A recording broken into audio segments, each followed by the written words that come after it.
At dawn, Judge Lucien Delacroix walked into his study and found his life's work waiting on the desk. 360 pages, perfectly ordered, fresh ink still breathing off the paper.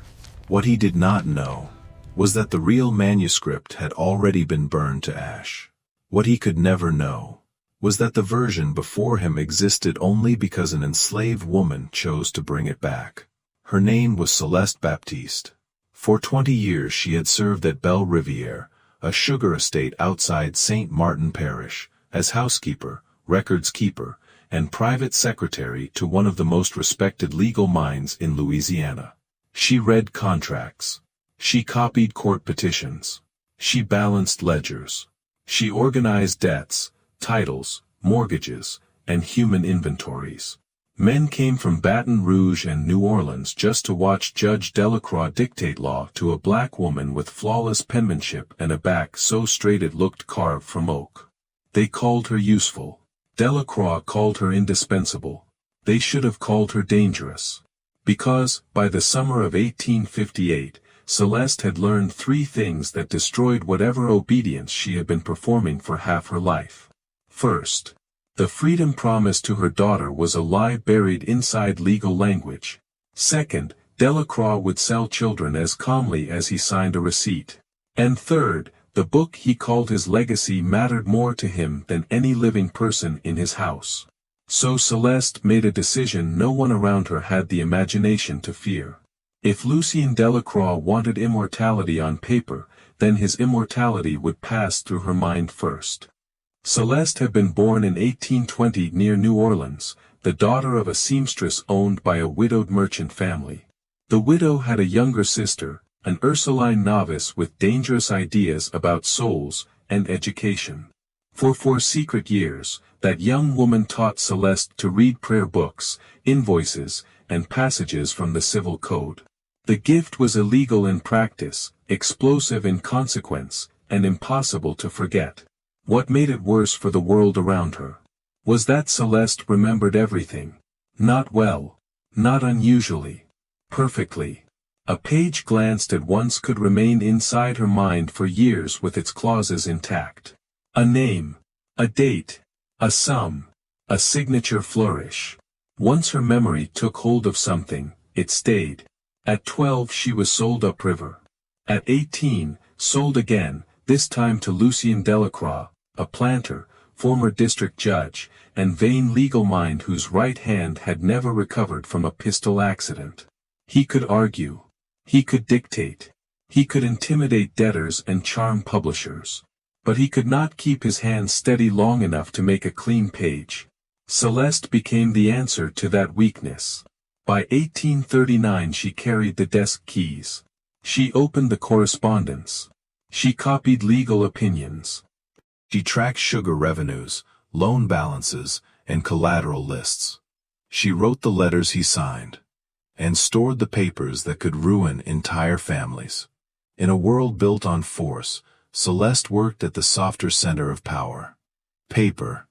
And from that desk, she learned the grammar of captivity. Liens, bills of sale, mortgages against land, equipment, and people. Conditional manumissions designed to sound merciful while guaranteeing failure. Delacroix thought proximity to power had made her grateful. What it had really made her was precise. In 1841, she gave birth to a daughter, Amélie. By 16, the girl could stitch faster than most seamstresses and count columns in her head without touching the page. Delacroix liked to remark that Amélie had a disciplined temperament. He even hinted, more than once, that freedom might come for the girl one day. Celeste let those words live in the house because hope, even counterfeit hope, can buy time. Then March of 1858 arrived. Delacroix was revising estate papers when Celeste found the document that ended the fantasy. A conditional emancipation draft for Amélie. On its face, it promised freedom at 18. Buried deeper in the language was the trap. Amélie would be freed only if Celeste paid $900 in reimbursement for lost property value, plus court fees, within 30 days of the girl's 18th birthday. $900. That was not a condition. That was camouflage. A promise designed to be repeated. A freedom designed never to happen.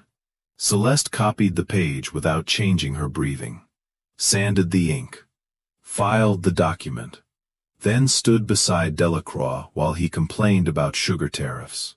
A month later, the second break came. A creditor was pressing. The harvest had underperformed. Delacroix brought in a trader from Matches and sold two brothers, ages 7 and 8, before noon. Their mother clawed at the carriage wheel until another man dragged her back. Delacroix did not raise his voice. He only corrected the bill of sale, because the younger boy's age had been entered incorrectly. That was when Celeste understood the deepest rule of the house. Nothing under Delacroix's authority was safe from conversion into cash. Not children. Not daughters. Not her. The third revelation came in June. Delacroix was drinking with a publisher's agent from New Orleans and bragging about the manuscript that would make his name. A sweeping legal treatise arguing that slavery in Louisiana rested on unshakable foundations. Roman law, French code tradition, American precedent, mercantile necessity. The agent asked how Delacroix managed such volume with his damaged hand. Delacroix laughed. "I have Celeste for that." Then he said the rest.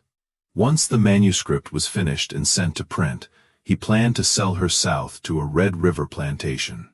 She knew too much to age in his house. Every word through the half-open records room door.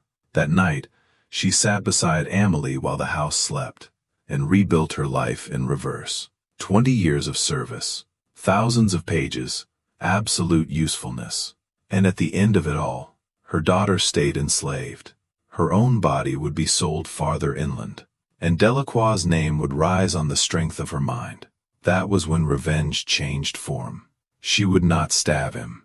She would not poison him. She would not merely run. She would take hold of the thing he loved most, and make its existence depend entirely on her. The book was titled, On the Stability of Property and Persons. Even the name made her feel cold. By June of 1858, the manuscript stood at 360 pages. Only scattered revisions remained before it would go downriver to a press in New Orleans. No complete duplicate existed. There were notes, loose chapter fragments, citation slips, but only one assembled version. The master folio inside Delacroix's locked escritoire. Celeste had the key. For weeks, she audited the work with a devotion that looked exactly like obedience. She brought out the folio for dictation, returned it to the drawer, checked chapter order, confirmed which quotations came from French commentators, which from Louisiana court opinions, which from Roman authorities. Delacroix barely understood but loved to mention for grandeur. And as she worked, she memorized. Not casually, not approximately. She built the entire manuscript inside herself, chapter by chapter, heading by heading, footnote by footnote. She memorized the order of arguments, the texture of each paragraph, the rhythm of Delacroix's phrasing when vanity took over, even the places where his logic weakened and leaned on tone instead of proof. At night, she wrote passages from memory and destroyed them before dawn. The next day, she checked her mind against the original. She was exact. Only after she knew she could reproduce the whole thing did she begin the sabotage. It had to be subtle enough to survive inspection, and lethal enough to destroy Delacroix's authority if the book ever reached print. So she poisoned it carefully. A reversed appellate holding. A judge assigned to the wrong circuit. An 1808 code article altered by one number. A quotation shifted just enough to betray itself under scrutiny. One fracture here. Another, 10 pages later. Then nothing. Then 2 more in a section Delacroix would skim, never re-verify, and certainly never suspect her of touching. By late August, the manuscript looked immaculate, and intellectually it was rotten. If it were published like that, Delacroix would not simply be embarrassed. He would be dismantled in public by the very men whose respect he worshipped. But sabotage alone no longer satisfied Celeste. Because the deeper she memorized the treatise, the clearer another truth became. Delacroix had imagined the book. Yes, he had dictated it, shaped it, poured his cruelty and vanity into it. But every page that could actually circulate in the world had passed through her hand, through her spelling, through her memory, through her discipline. Without her, his ideas were tremor, fragments, and breath. So by the first week of September, Celeste made the darkest choice of all. She would not leave the manuscript corrupted. She would burn the only complete copy. And then, she would restore it herself from memory. Not to save Delacroix out of mercy, to prove that his great work could die in one night, and return in the morning, only because she chose to resurrect it. The chance came on September 11th, 1858. Delacroix hosted a long supper for 2 legislators and a newspaper editor from New Orleans. Wine flowed. Voices rose. Politics dragged deep into the night. By the time the last laughter thinned out, the kitchen had gone quiet. The back gallery was dark. The whole house moved with that exhausted silence that follows forced elegance. Celeste waited. Then she entered the study, opened the drawer, lifted the folio, held 6 years of Delacroix's ambition in both hands. For one moment, she stood still and listened to the clock. Then she carried the manuscript to the kitchen furnace. The pages curled fast once the flame caught them. Paper blackened. Edges glowed. Ink collapsed into smoke. She fed the fire carefully, a handful at a time, watching arguments about law, order, civilization, property, inheritance, and racial destiny vanish into ash no court could ever summon back. When the final page was gone, she swept the remains into the coal tray, washed her hands, and returned to the study. That was the point of no return. The original was dead. If anyone discovered the truth before morning, she would be whipped, caged, sold, perhaps killed. And now she had to perform the impossible. Celeste laid out fresh foolscap in neat stacks, trimmed a new quill, set 2 inkwells within reach, pulled the lamps closer, rolled her shoulders once, and began. She did not write as a copyist that night. She wrote as the sole living repository of a vanished book. The first chapter came almost too fast, as if the fire had burned hesitation away with the paper. Then the strain set in. Her hand cramped. Ink thickened in the humidity. Her lower back locked into pain. Twice she had to warm her fingers over the lamp chimney just to force life back into them. Still, she continued. She rebuilt Delacroix sentence by sentence, but not with the hidden fractures. Every citation she had poisoned, she restored. Every altered number, corrected. Every distorted holding, repaired. The manuscript rising under her hand was, in a bitter and impossible sense, the most accurate version that had ever existed. Hours passed. Outside, night insects thinned toward dawn. Inside, pages accumulated. And the danger was no longer only discovery. It was failure. Missing paragraph. A dropped citation. A smudged page out of order. One collapse of concentration after 15 hours awake. Any break in precision could expose everything. Near sunrise, footsteps sounded in the side corridor. Celeste froze. One of the kitchen women pushed the door open a finger's width, saw the study light, and whispered her name. Celeste crossed the room before the woman could glimpse the stacks. Judge wants the chapter cleaned before church copy goes out. A lie, but spoken in the tone of long habit. The woman nodded and left. Celeste stood there for one shaking second, listening to her own pulse. Then she sat back down, and wrote even more cleanly than before. That was the final turn. No one was coming to save her concentration. No miracle would finish the work. The only bridge between ruin and survival was her mind holding. By afternoon she crossed page 300. Her fingers were swollen. Her wrist burned. Her vision shimmered at the edges.